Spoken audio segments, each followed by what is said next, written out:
சங்கீதம் 23 மூன்றாவது வசனம். அவர் என் ஆத்துமாவை தேற்றி தம்முடைய நாமத்தின் நிமித்தம் என்னை நீதியின் பாதைகளில் நடத்துகிறார். ஆதாம் தேவனாகிய கர்த்தரின் கட்டளையை மீறி தேவன் புசிக்கக்கூடாது என்று சொன்ன கனியை புசித்ததினால் அவன் பாவியானான். அவனுடைய ஆத்துமா பாவ ஆத்துமாவானது.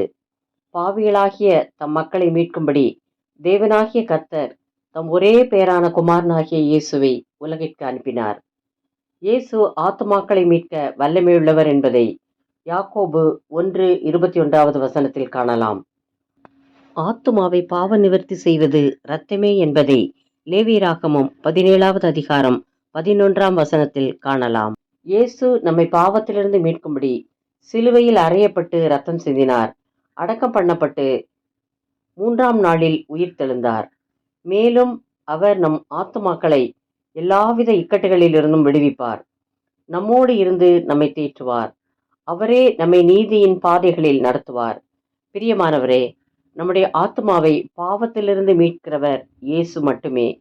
மற்ற எந்த விதமான தியானமோ தான தர்மங்களை செய்தாலோ நம் ஆத்துமா பாவத்திலிருந்து மீட்கப்பட வாய்ப்பில்லை. நீங்கள் இவ்வுலகில் சமாதானமாகவும் மகிழ்ச்சியாகவும் வாழ உங்கள் ஆத்மா பாவத்திலிருந்து மீட்கப்பட வேண்டியது அவசியமாயிருக்கிறது.